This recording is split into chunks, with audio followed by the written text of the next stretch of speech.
Judge not, lest ye be judged. Do you ever get a sense that when people tell you this quote, that they're actually the ones doing the judging? I thought so.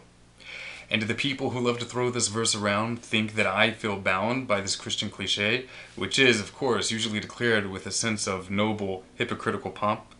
Of course they do. Of course they assume that I accept the authority of this statement, and in doing so they themselves have, again, judged me wrongly. You see, I'm not a Christian. Now, assuming someone does accept the intrinsic authority of this quote, do these same people think that everyone understands this quote in exactly the same way? Apparently so, and again, they themselves hypocritically judge and judge wrongly.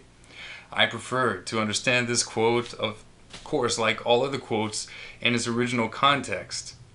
Matthew chapter 7, verse 1 and 5 state, "Judge not, lest ye be judged. You hypocrite!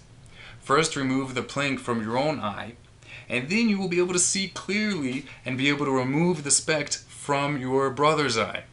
It seems to me that judge not was only intended for hypocrites, and in hopes that they would first remove their hypocrisy and then actually be enabled to correct their fellow. Ooh, don't tell the politically correct pop culture. And of course that they would do so in a spirit of compassion and love. A love that does know bounds. 2 Timothy chapter 3 verse 16 states, "All the scripture was given by inspiration of God and is useful for teaching, rebuking, correcting, and training in righteousness." This is in reference to the whole Christian Bible, right?